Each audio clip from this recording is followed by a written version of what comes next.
함께 나눌 하나님의 말씀은 누가복음 5장 33절부터 39절까지 말씀입니다.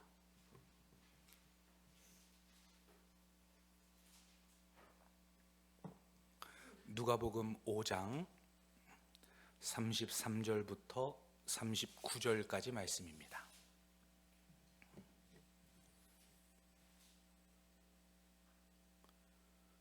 누가복음 5장 33절부터 39절까지 우리 한 절 한 절 교독하도록 하겠습니다. 제가 먼저 읽습니다.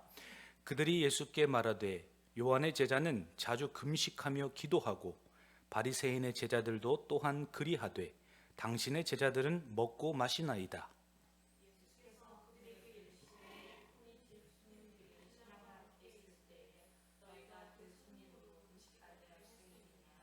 그러나 그날에 이르러 그들이 신랑을 빼앗기리니 그날에는 금식할 것이니라.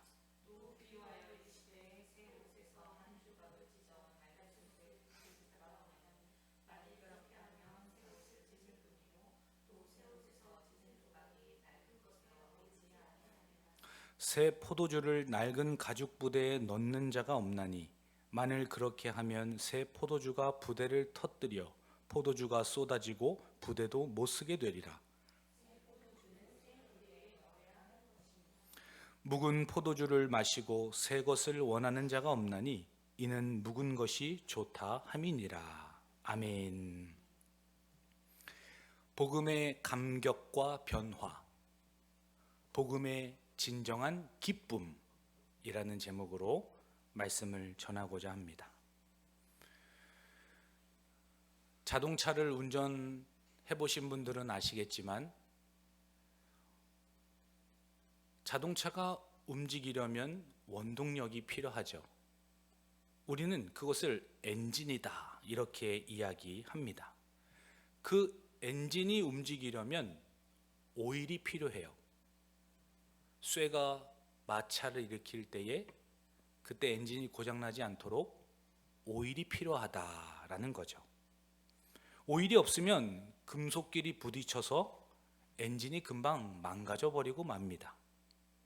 얼마 전 저도 운전을 하다가 주유소를 가는 길이었어요. 좌회전 신호를 봤는데 차가 분명히 시동이 걸려 있습니다. 근데 앞으로 나가질 않는 거예요. 고장난 거죠. 그래서 원인을 나중에 입고해서 알아보니까 엔진에 결함이 있어서 오일이 다 쏟아져 나간 거였어요. 그래서 결국에는 엔진이 뻗었다라고도 표현하는데 엔진이 아예 멈춰버린 거죠. 엔진이 사망한 겁니다. 우리 신앙도 마찬가지예요. 우리의 신자의 삶의 원동력, 그 신앙의 원동력이 있습니다. 그거는 바로 주님께서 주시는 기쁨이에요. 이 구원의 감격과 기쁨을 잃어버리면 감사가 없어집니다. 주님과의 사귀는 시간이 줄어들면 줄어들수록 우리의 마음은 팍팍해지고 기쁨을 어디선가 다 홀라당 까먹어 버려요. 사단도 우리의 마음과 생각을 빼앗아 가고 자녀들과 배우자와 직장과 이 세상에서 오만 가지 것들이 우리의 마음과 생각을 다 갉아 먹습니다. 세상은 우리를 그렇게 악의 구렁텅이로 몰아가려고 하는 그런 악의 경향성이 있기 때문이죠. 세상에서는 아무런 기쁨을 찾으려고 해도, 아무리 기쁨을 발견하려고 해도 일시적인 것이고 그 기쁨은 곧 사라져 버리고 맙니다. 일평생 한강이 보이는 뷰 아파트를 내가 자가로 만들겠노라 말을 해서 소원 성취를 이뤘다 한들 실제로 자가를 가지고 계신 분들의 이야기를 보면 한강 뷰도 6개월입니다 이렇게 이야기를 하더라고요. 우리 세솔동에 사시는 분들도 거기 얼마나 멋진 한강 강 같은 뷰가 있습니까? 맨날 보면은 그냥 똑같은 강이에요. 결국에는 꿈꿔왔던 일, 바랬던 모든 우리의 소원들이 일시적이고 이 세상에서는 유한하다라는 겁니다. 진짜 하늘의 기쁨, 주님께서 주시는 기쁨이야말로 질적으로 다른 것이고 이 하늘의 희락과 평안만이 우리의 삶에 진짜 원동력을 주신다라는 겁니다. 그러한 복음에 감격이 있어야지만 삶의 변화가 일어나는 것이기 때문이에요. 사랑하는 성도 여러분, 오늘 말씀을 통해 이 복음의 핵심, 감격과 기쁨을 다시 주님께로부터 회복하시는 저와 우리 성도님 되시기를 예수님의 이름으로 축원합니다. 이 자신을 채찍질하듯이 부담과 죄책감을 신앙의 동력으로 삼는 것이 아닙니다. 이렇게 하지 않으면 안 되는데, 이렇게 하지만 벌 받는데, 이렇게 하다가는 내가 넘어질 텐데, 이러한 두려움과 죄책감과 걱정된 마음이 우리의 신앙의 동기가 아니라 주님으로 인하여서 자연스러운 기쁨, 하늘의 영광을 맛보고 나타나는 우리의 표정, 그리고 자원하는 마음으로 섬기고자 하는 아름다움, 이러한 것들이 우리의 삶 가운데, 가정과 일터 가운데 흐르기를 예수님의 이름으로 간절히 축원합니다. 우리 옆에 계신 분들과 한번 인사하기를 원합니다. 복음의 감격을 회복합시다. 이렇게 인사합니다. 아멘. 우리가 복음의 감격을 회복해야 하는 그 이유는 바로 복음의 핵심이 기쁨이고 감격이기 때문이에요. 오늘 본문 말씀에서도 그거를 우리에게 잘 가르쳐주고 있습니다. 오늘 본문 33절과 34절 우리 두 구절만 한 번 더 읽습니다. 그들이 예수께 말하되 요한의 제자는 자주 금식하며 기도하고 바리새인의 제자들도 또한 그리하되 당신의 제자들은 먹고 마시나이다. 예수께서 그들에게 이르시되 혼인집 손님들이 신랑과 함께 있을 때에 너희가 그 손님으로 금식하게 할 수 있느냐. 아멘. 이 바리새인과 서기관들은 세리 레위 집에서 열리는 잔치에 찾아왔어요. 예수님께서 세관에서 돈을 받고 또 착복을 하던 이 레위를 부르지 않습니까? 그리고 이 레위가 기쁜 마음으로 예수님을 자기의 집으로 초대합니다. 그리고 그 집에서 잔치를 벌이고 자기의 동료들, 세리들, 죄인들, 세상이 거들떠보지 않는 사람들이 그 집안에 가득하게 됩니다. 그 잔치집에 지금 바리새인들과 서기관들이 찾아와서 따지듯이 예수님과 제자들에게 질문을 하고 있다라는 거예요. 왜 세리와 죄인들과 같이 음식을 먹고 어울리냐, 이것입니다. 예수님과 제자들을 비방하면서 이 율법의 잣대로 경건하지 못한 행동입니다, 이렇게 지적하는 바리새인과 이 율법 교사들의 모습을 보게 된다라는 거예요. 이들의 입장에서는 거룩과 이 정결하다는 것은 음식을 구별하는 사람, 접촉을 구별하는 사람, 이 사람들이야말로 진짜 경건하다고 믿었기 때문이에요. 모세의 율법에 의하면은 음식을 어떤 것을 먹어야 하는지, 그 음식이 어떤 조리법으로 만들어져야 하는지, 그런 것들이 유대의 전통과 장로들의 전통을 통해서 세분화되고 또 디테일하게 그런 것들이 만들어지지 않았어요. 그렇기 때문에 그 음식을 구별하고 식탁을 구별하고 누구와 접촉하느냐 마느냐, 이것이 그들의 가장 주된 관심사였다라는 겁니다. 율법에 따라 허용된 음식, 그것을 먹어야만 했고, 조리 방식이나 이 음식이 11조를 바친 음식인지 아닌지 이거를 따졌어요. 또 부정한 사람과 접촉하거나 같은 식탁에 앉는 것만으로도 부족하다고 여겼기 때문에 트집을 잡고 있다라는 겁니다. 이들은 더 나아가서는 오히려 금식하는 것을 자랑으로 여겼어요. 세례 요한의 제자들도 금식하고 우리들도 금식하는데 왜 당신의 제자들은 금식을 하지 않습니까? 라고 이야기하면서 본인들의 외식하는 것을 예수님 앞에 자랑하는 마음으로 이야기합니다.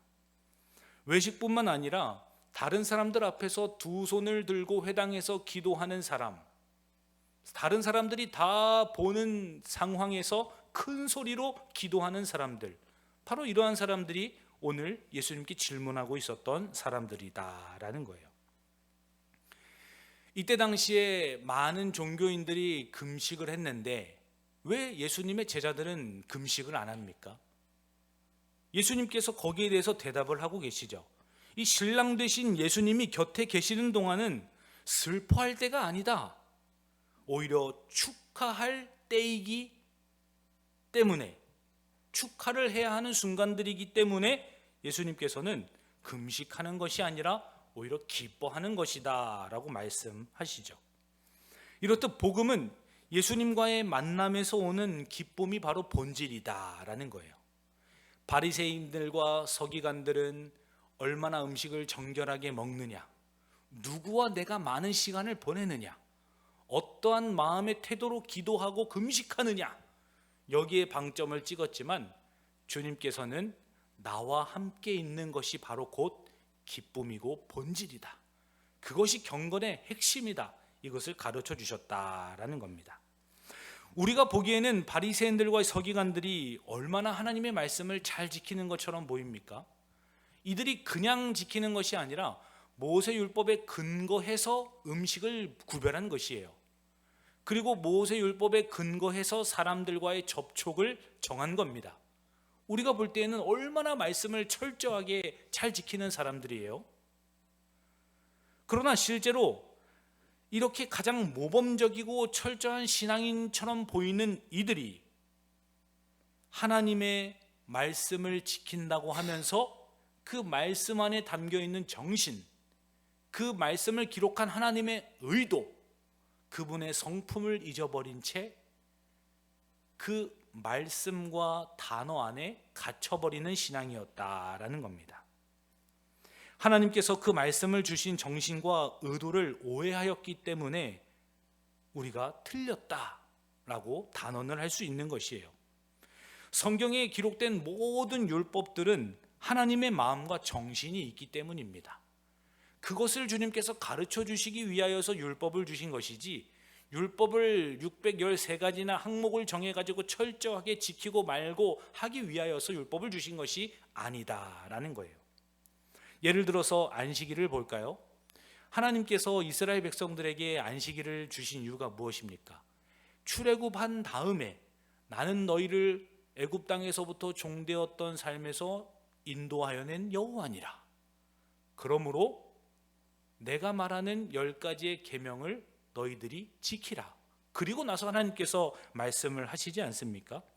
안식일을 주셨던 이유는 고된 노동을 했던 이스라엘 백성들, 365일 동안 일하지 않으면 좀이 쑤시고 이 종로로 타면서 노예 근성으로 가득 차 있는 이 이스라엘 백성들에게 쉼을 주시고자 함이었고, 하나님 안에서 안식을 누리기를 원하셨던 것이고, 그때만큼은 모든 생명이 회복되고 다시 하나님께로부터 채워지는 은혜와 생명력을 가지고 살아가게 하시고자 그렇게 안식일을 주었던 것이 아닙니까? 그게 하나님의 본래 의도였어요. 그러나 이 바리새인들은 어떻게 그 안식일을 변질시킵니까? 안식일에 병을 고쳤다는 이유로 안식일을 범했다라고 예수님께 죄명을 씌우죠. 그리고 엘리베이터를 누르냐 마느냐, 이것까지도 오늘날 유대인들은 이것을 안식일날 적용을 합니다. 안식일날은 몇 걸음까지는 가능한지, 1km까지는 가능한데 그 이상은 움직일 수 없는 그런 또 전통을 만들어냈어요. 이렇듯 모든 이 율법을 통해 정신을 잃어버리고 하나님의 성품을 왜곡하였다라는 거죠. 생명을 살리는 것이 원래 안식일의 목적이었어요. 그렇기 때문에 그 규칙을 어기는 것이 우선시 되어야 하는 것이 아니라 생명을 살리는 것이 본래 안식일의 목적이었다라는 거죠. 안식일날 우리가 예배 가운데 오다가 원로 목사님께서도 말씀하지 않아요? 나의 도움이 필요한 사람들을 그냥 지나치는 것이 아니라 진짜 안식일의 정신은 그 영혼을 살리는 것이고 병원에 데려다 주는 것이고 그 영혼이 다시금 회복될 수 있도록 도우는 것이다. 그것이 먼저 되어야 한다. 우리가 그렇게 또 가르침을 받고 배우지 않습니까? 바로 그것이 율법에 담겨 있는 본래의 정신이기 때문에 그것을 우리가 더 고상하고 가치 있게 여겨야 된다라는 것이죠. 그러나 이러한 세부 규칙이 오히려 성도들을 옥죄는 수단으로 전락했다는 것을 봤을 때 예수님께서는 금식하고 외식함으로 기도하는 것이 중요한 것이 아니라 나의 안에 거하고 나와 함께 교제하고 신랑된 나와 함께 있는 것이 진짜 기쁨이고 너희들에게 안식이자 평안이라는 것을 가르쳐 주었다라는 거예요. 이렇듯 복음의 핵심은 죄책감이나 다른 모양으로 드러나는 동기가 아니라 진짜 예수 그리스도 안에 내가 있는가, 그분의 감격을 내가 빼앗기지 않았는가, 주님께서 주시는 기쁨으로 오늘 하루도 내가 살아가고 있는가, 이것이 우리의 신앙의 가장 본질이 되어야 한다라는 것입니다. 사랑하는 성도 여러분, 내가 거룩해지려면 어떻게 해야 됩니까? 죄의 근처에도 가지 말아라, 그런 사람들과도 어울리지 말아라, 이것이 바로 바리새인들이 말하는 정신이에요. 우리가 거룩해지려면 음식을 구별해야 되고 사람과의 접촉을 끊어야 된다, 이게 바리새인들의 주장이죠. 이것도 어느 정도 일리가 있고 타당해요. 당연히 우리가 죄 짓는 가운데 같이 있으면 죄를 짓게 되고 거기서부터 벗어나야지만 죄를 안 짓지 않습니까? 그러나 예수님께서는 오히려 더 적극적이고 진취적이고 능동적이고 더 도전적으로 우리에게 말씀을 가르쳐 주세요. 오히려 예수님께서는 빛과 생명은 어두운 곳을 밝히고 깨끗하게 변화시킨다고 말씀하시죠. 오히려 성령은 사랑의 방점을 찍고 있습니다. 어두운 자들 가운데 생명의 빛을 비추고 맛을 잃은 곳 가운데 소금의 역할을 감당하고 하나님의 사람과 동력자로 그 가운데 하나님의 나라를 드러내는 진짜 성도가 되기를 주님께서는 오히려 가르쳐 주셨다라는 거예요. 우리의 진짜 거룩의 모습이 예수 그리스도로 가득하다면 우리 안에 죄악들과 어두운 자들이 가까이 올 때 그들이 변화되어야 하는 거지, 내가 그들에게 휩쓸리거나 동조하거나 거기에 내가 매료가 된다면 내 안에 진짜 생명력과 빛이 있는가를 우리가 먼저 돌아봐야 하는 것이지 주님의 가르침을 왜곡해서는 안 된다라는 겁니다.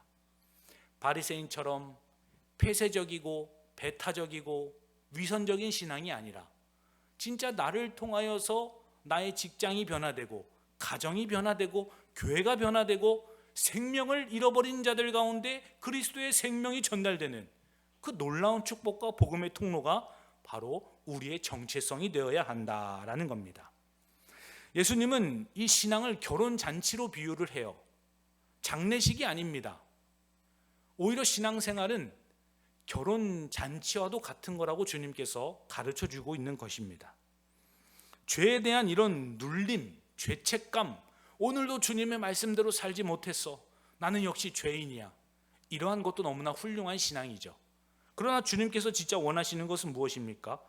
이 죄사함의 기쁨이 먼저 회복되고 그 감격이 먼저 우선시 되어서 살아가는 사람, 이러한 나 같은 죄인을 아무런 값 없이 나를 위해 대신 십자가에 못 박혀 죽으시고 나를 새로운 피조물로 만들어주신 그 주님의 은혜를 묵상하고 삶이 변하는 자들, 주님께서는 거기에 먼저 우리 가운데 하나님의 나라의 질서가 있다는 것을 가르쳐 주셨다라는 겁니다. 예수 믿는데도 여전히 낯빛이 어둡고 늘 죄를 고백하는 사람들이 있어요. 부활의 영광, 부활의 생명, 예수 그리스도의 능력, 성령의 권능, 이런 걸 찾아볼 수가 없습니다. 날마다 패배자 같은 모습으로, 날마다 장례식 같은 모습으로 살아가는 사람들이 있는 반면에 늘 그러한 부분도 한편으로는 있지만, 그러다가도 주님의 빛비춤을 받고 성령의 권능이 임하면 다시 일어나서 죄 가운데 피 흘리기까지 도전하고 다시 내가 무너졌던 그 자리에서 예수 그리스도를 붙잡고 일어나고 주님께서 나를 살리시는 그 생명의 능력의 경험이 있는 자들, 그러한 자들이 진짜 삶이 감격이 있고 변화된 자들이 아니겠는가라는 겁니다. 사랑하는 성도 여러분, 우리는 태생적으로 십자가의 고난은 묵상을 많이 해요. 그러나 부활의 영광을 잃어버릴 때가 너무나 많습니다. 우리가 4월달이면 항상 고난주간을 보내고 부활주일을 맞이하지 않습니까? 부활주일을 막 40일 고난주간 해가지고 특세를 막 합니다. 근데 부활에 대한 기쁨과 감격은 하루 만에 끝나요. 이거는 참 우리 한국교회가 정말 심각하게 고민을 해봐야 됩니다. 오히려 부활의 영광을 위하여서 그 고난을 감당하신 그리스도인데 어디에 우리가 신앙의 방점을 찍고 있는가라는 겁니다. 주님께서는 나와 함께 있는 자들은 장례식장에 있는 자들이 아니라 오히려 결혼식장 같은 잔치 자리에 있기 때문에 금식하는 자들이 아니다 라고 주님께서는 오늘 본문에서 말씀해 주셨기 때문입니다.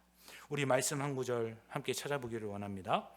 로마서 8장 1절부터 4절입니다. 로마서 8장 1절부터 4절까지 함께 읽습니다. 그러므로 이제 그리스도 예수 안에 있는 자에게는 결코 정죄함이 없나니 이는 그리스도 예수 안에 있는 생명의 성령의 법이 죄와 사망의 법에서 너를 해방하였음이라. 율법이 육신으로 말미암아 연약하여 할 수 없는 그것을 하나님은 하시나니 곧 죄로 말미암아 자기 아들을 죄 있는 육신의 모양으로 보내어 육신의 죄를 정하사 육신을 따르지 않고 그 영을 따라 행하는 우리에게 율법의 요구가 이루어지게 하려 하심이라. 아멘. 우리에게 정죄함이 없다는 겁니다. 왜 정죄함이 없습니까? 예수 그리스도 안에 있는 자들에게는 우리는 여전히 죄인이고 죄를 짓는 범법한 자들이에요. 그러나 예수 그리스도께서 과거와 현재와 미래에 관한 모든 죄책을 다 담당하시고 십자가에서 죽으셨습니다. 그렇기 때문에 예수 그리스도 안에 있는 자들은 여전히 죄인이지만 하나님께서 눈을 감아주시는 거예요. 의롭다 하고 칭의를 주시는 것이고 법정적으로 하나님께서 너는 나의 의로운 자라는 칭호를 받은 사람이다 이렇게 도장과 표와 인을 찍어주시지 않습니까? 그렇기 때문에 우리가 정죄함이 없는 것이지 우리가 죄를 짓지 않았기 때문에 죄인이 아닌 것이 아니라는 겁니다. 이제는 정죄함이 없기 때문에 어떻게 살아갑니까? 그리스도 예수 안에 있는 생명의 성령의 법이 너를 해방하였습니다. 우리 안에 성령을 주셔서 그 성령의 법이 우리를 죄와 사망의 법에서 구원해 주셨고 구출해 주셨고 날마다 그 가운데서 우리를 끄집어내 주시는 그 성령의 도우심과 역사가 있기 때문에 우리가 해방된 존재로 날마다 살아갈 수 있음을 가르쳐 주시는 거예요. 우리는 자꾸만 죄를 짓고 땅을 파고 거기에 집을 짓고 거기 자꾸 사망의 음침한 골짜기로 들어가려고 합니다. 그러나 우리 안에 계신 그리스도께서 성령을 통해 다시 빛 가운데로 옮겨주시고 다시 우리의 삶 가운데 하나님께서 개입하여 주셔서 그리스도께로 돌이킬 수 있도록 우리를 날마다 이끄시지 않습니까? 우리가 오늘 이 기도의 자리에 온 것도 우리의 힘과 능력으로 온 것 같지만 성령께서 우리의 마음을 자꾸만 감화 감동을 주세요. 기도의 자리에 나아가야 하고 또 의무와 책임감과 여러 가지 마음과 생각들을 주셔가지고 결국에는 나오게 하시지 않습니까? 이것이 바로 성령의 법이 죄와 사망의 법에서 우리를 해방시키는 실제적인 효력이 있다라는 겁니다. 우리의 육신으로는 연약하여서 할 수 없어요. 그렇기 때문에 하나님께서 자기 아들을 3절에서 보내시고 육신의 죄를 짊어 지우시사 육신을 따르지 않고 그 영을 따라 행하는 우리가 되게 하여 주셨다라고 말합니다. 결국에 우리가 정죄함이 없고 성령의 해방의 능력으로 날마다 성령의 영을 따라서 살아가게 하시고자 주님께서는 우리에게 죄책이 아니라 감격의 삶을 허락해 주셨다라는 거예요. 사랑하는 성도 여러분, 신앙생활이 고역이 되고 있다면 짐처럼 여겨지고 뭔가 자꾸만 무거운 그러한 역할과 사명으로 우리가 다가온다면 마치 엔진이 붙어버린 것처럼 우리가 의무감에 눌려있기 때문이다라는 거예요. 마치 바리새인들과 서기관들처럼 구별하지 못했고 또 거기서 우리가 죄를 또 범했고 자꾸만 남을 잣대를 가지고 정죄하고 판단하다 보니 내 스스로도 은혜가 없고 감격이 없는 그런 메마른 심령들이 되었다라는 겁니다. 예를 들어 이렇게 설명을 할 수 있을 것 같아요. 우리 자녀들이 있죠. 자녀들이 부모가 희생하고 수고하는 걸 압니다. 우리 아버지가 또 늦게까지 야근하셨구나. 우리 어머니가 나를 위해서 또 맛있는 저녁 식사를 해주시고 또 엄청난 희생과 간호를 해주셨구나. 자녀들은 다 알죠. 어릴 때부터 얼마나 많은 사랑과 그 부모의 수고와 희생으로 자라났습니까? 그러나 그 자녀들이 마치 이렇게 여기는 겁니다. 아, 이거 내가 나중에 다 갚아야 되는데, 야, 이거 오늘도 내가 빚졌네. 야, 이렇게 헌신과 수고와 희생을 내가 언제 다 갚을까? 뭐 이렇게 짐짝처럼 여긴다면 얼마나 부모님의 마음이 가슴이 찢어지겠어요. 그러나 반대로 이러한 희생과 수고와 헌신을 사랑으로 자녀들이 여긴다면 자녀들은 효도를 의무로 여기는 것이 아니라 오히려 부모님을 섬기고 사랑하고 효도하는 것을 본인들이 기쁨으로 여기는 것입니다. 하나님의 그 말씀을 우리가 기쁨으로 받아들이느냐 아니면 의무와 율법으로 받아들이느냐, 여기에 따라서 우리의 표정과 말투와 삶과 신앙과 가정과 직장과 모든 만남들이 다 변하게 되어 있다라는 겁니다. 오늘 말씀을 대하시는 우리 성도 여러분, 복음의 핵심이 감격이고 기쁨이라는 것을 꼭 기억하시면서 그것을 빼앗기지 않으시는 우리 모든 광문의 성도님들 되시기를 예수님의 이름으로 간절히 축원합니다. 내가 죄인이라는 것을 아는 만큼 내가 하나님의 은혜를 받은 자임을 우리가 또 기쁨으로 생동감 있게 살아가야 할 줄 믿습니다. 이어서 두 번째로는 주님께서 새 옷에 대한 비유를 들어서 말씀하시고 새 포도주를 또 들어서 말씀하시는 것을 보게 돼요. 우리 35절부터 38절까지도 본문 함께 읽습니다. 그러나 그날에 이르러 그들의 신랑을 빼앗기리니 그날에는 금식할 것이니라. 또 비유하여 이르시되 새 옷에서 한 조각을 찢어 낡은 옷에 붙이는 자가 없나니 만일 그렇게 하면 새 옷을 찢을 뿐이요 또 새 옷에서 찢은 조각이 낡은 것에 어울리지 아니하리라. 새 포도주를 낡은 가죽 부대에 넣는 자가 없나니 만일 그렇게 하면 새 포도주가 부대를 터뜨려 포도주가 쏟아지고 부대도 못 쓰게 되리라. 새 포도주는 아멘. 예수님은 사람을 수리하거나 고치는 정도가 아니에요. 완전히 새롭게 뒤집어서 새 창조, 재창조를 하시는 분이 바로 예수님이라는 것을 가르쳐 주십니다. 새 옷과 새 포도주는 완전히 새로운 것이다 라는 거예요. 낡은 이러한 바리새인들과 서기관들의 율법적인 해석, 이런 전통, 이런 것들을 복음에 덧붙이면은 복음이 훼손됩니다. 복음이 망가져 버려요.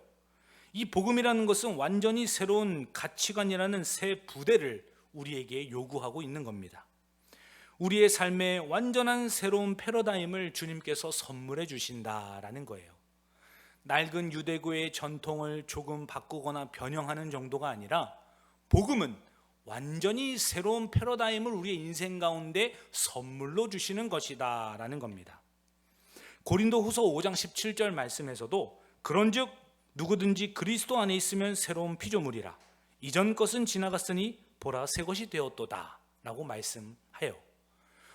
복음의 감격이 있고 복음으로 그리스도와 함께 회복된 존재들은 완전히 새로워진 피조물이고 새 옷이고 새 포도주라는 사실을 우리 가운데 가르쳐 주십니다. 그러므로 헌 부대에 새 포도주를 넣으면 안 된다 주님께서 말씀하시는 거예요. 우리가 새로워졌다면 다시 율법적인 사람으로 오히려 너무 은혜를 강조해서 율법이 필요 없는 사람들로 이렇게 살아가는 자들이 아니라 완전히 새로운 시각과 정체성과 세계관을 가지고 살아가는 존재가 되었음을 우리 가운데 가르쳐 주신다라는 거예요. 이 새 포도주가 발효를 하면 팽창을 합니다. 그 팽창력이 있기 때문에 낡고 딱딱해진 이 헌 부대가 견디지를 못하고 터져버리는 겁니다. 이렇듯 이 복음의 역동성, 복음의 생명력, 이 복음의 능동성은 낡은 틀에 갇히지 않는다라는 겁니다. 포도주가 부대 안에서 발효하기 시작하면 이 가스가 발생을 해요. 그게 이산화탄소 가스인데 이 가스 때문에 내부 압력이 높아집니다.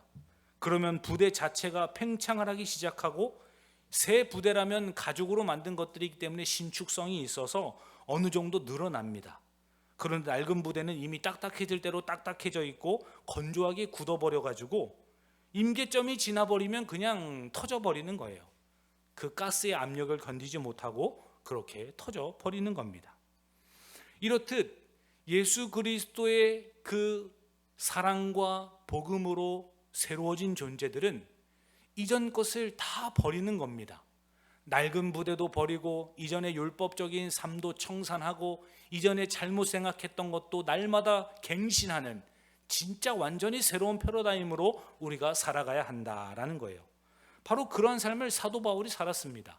빌립보서 3장에 보면은 본인이 바리새인 중에 바리새인이고 율법 학자였고 로마 시민권자였고 모든 것을 다 가지고 있는 자였지만 결국에는 내가 그리스도를 얻고자 모든 것을 내가 다 배설물로 여기노라, 이렇게 말하고 고백하지 않았습니까? 우리 함께 말씀 찾아보기를 원합니다. 빌립보서 3장 5절부터 9절입니다. 빌립보서 3장 5절부터 9절 우리 함께 읽습니다. 나는 8일 만에 할례를 받고 이스라엘 족속이요 베냐민 지파요 히브리인 중에 히브리인이요 율법으로는 바리새인이요 열심으로는 교회를 박해하고 율법의 의로는 흠이 없는 자라. 그러나 무엇이든지 내게 유익하던 것을 내가 그리스도를 위하여 다 해로 여길 뿐더러 또한 모든 것을 해로 여김은 내 주 그리스도 예수를 아는 지식이 가장 고상하기 때문이라. 내가 그를 위하여 모든 것을 잃어버리고 배설물로 여김은 그리스도를 얻고 그 안에서 발견되려 함이니 내가 가진 의는 율법에서 난 것이 아니요 오직 그리스도를 믿음으로 말미암은 것이니 곧 믿음으로 하나님께로부터 난 의니라. 아멘. 그리스도를 위하여서 내게 유익하던 모든 것을 다 해로 여길 뿐만 아니라 그리스도를 위하여, 그 안에서 발견되기 위하여 내가 모든 것을 배설물로 여기고 그리스도를 얻겠노라. 그리스도 안에서 새로운 피조물이 되었기 때문에 이전의 낡은 부대는, 모든 헌옷들은 다 버리고 새로운 그리스도의 옷을 입고 새로운 주님의 생수의 강이 배에서 넘치듯이 우리가 살아가는 삶, 그것을 주님께서 우리 가운데 진짜 복음의 감격과 변화를 일으키는 삶이라는 것을 가르쳐 준다라는 거예요. 복음이라는 것은 내 삶의 모난 부분을 고치고 내 인생을 리모델링하는 정도가 아닙니다. 부분 고치는 정도가 아니라 완전히 주님께서는 다 무너뜨리시고 신축을 하시는 거예요. 우리의 삶을 완전히 토대부터 다 바꿔버리시는 분이 바로 예수 그리스도의 그 새로운 새 창조이기 때문이죠. 물론 리모델링도 너무나 훌륭합니다. 잘못된 것을 하나하나 고쳐가고 바로잡고 결국에는 그 모습으로 장성한 분량에 이르기까지 하는 건 너무나 좋아요. 그러나 그 정도로 주님께서는 우리를 변화시키는 것이 아니라 완전히 새로운 피조물로 우리를 바꿔 가신다라는 겁니다. 낡은 자아를 계속해서 가지고 있으면서 은혜를 자꾸만 덧칠하려는 그러한 그 잘못된 습성, 옛 습관도 우리는 당장 벗어버려야 돼요. 예수 그리스도 안에서 우리가 복음으로 새로워지고 그분의 능력과 은혜가 내 안에 있고 성령을 통해서 우리가 날마다 새로워진다면 점차 변하는 것도 아름답지만 단번에 끊어내고 우리의 말과 행동과 습관이 변하는 그러한 영광도 허락해 주신다라는 겁니다.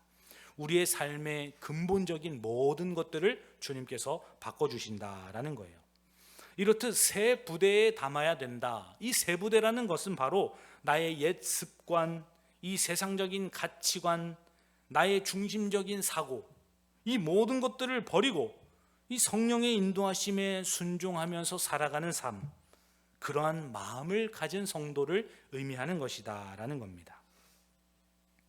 애벌레 2마리가 나뭇잎 위에서 경주를 합니다. 그럼 애벌레 두 마리 중에 나뭇잎을 먹지 않고 빨리 끝까지 가는 애벌레가 이기는 게 아니에요.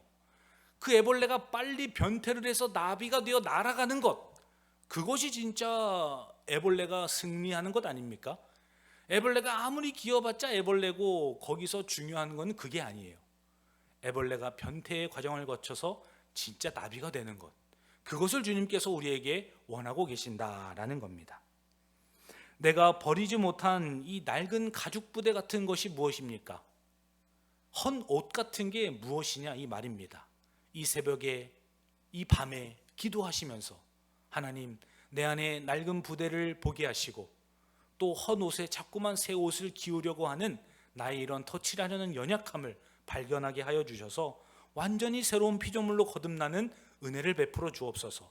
나의 생각이 변화되게 하시고 말투와 행동과 나의 삶의 모든 세계관과 가치관이 예수 그리스도로 완전히 뒤집어지게 하여 주옵소서. 이 밤에 그렇게 기도하시는 저와 우리 성도님 되시기를 예수님의 이름으로 축원합니다. 마지막 39절 말씀에 보면 묵은 포도주를 마시고 새 것을 원하는 자가 없나니 이는 묵은 것이 좋다 함이니라 라고 말해요. 계속 예전 것이 좋다는 것입니다. 이 고정관념과 타성에 젖어가지고 본인이 지금 새로운 것을 밀어내고 있는 자인지도 모를 정도로 새 것을 원하지를 않는다라고 주님께서는 경각심을 가져야 할 것을 우리에게 가르쳐주고 있어요. 우리 인간의 뿌리 깊이 박혀있는 이 고정관념, 이 타성을 꼬집는 주님의 말씀이다라는 겁니다. 오늘 말씀을 들었으나 여전히 나는 복음의 감격과 기쁨엔 별 관심이 없고 이전에 계속 살던 대로 내가 원하는 기도하고 내가 바라는 삶을 살고 그냥 적당히 예수 믿으면서 그냥 그렇게 하루하루 보내는 것, 평안하고 안전하게 나만 생각하면서 살아가는 것, 이러한 삶을 주님께서 걱정하시고 이미 39절 말씀에서 타성에 젖지 말 것을 주님께서 경고해 주고 계시다라는 겁니다.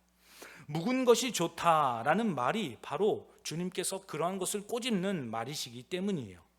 과거의 경험이나 익숙함이 하나님의 새로운 역사를 자꾸만 막아버립니다. 나의 이성과 경험이 하나님을 자꾸만 제한하는 거예요. 그러나 주님께서는 한계가 없으세요. 제한이 없으십니다. 나를 날마다 새롭게 하시고 더 큰 일들을 주님께서는 보여주실 것이다 라고 말씀을 하셨어요. 우리 마지막으로 말씀한 구절 찾아보고 마치기를 원합니다. 이사야서 43장 18절과 19절입니다. 이사야서 43장 18절과 19절입니다. 함께 읽습니다. 너희는 이전 일을 기억하지 말며 옛날 일을 생각하지 말라. 보라, 내가 새 일을 행하리니 이제 나타낼 것이라. 너희가 그것을 알지 못하겠느냐? 반드시 내가 광야의 길을 사막의 강을 내리니. 아멘.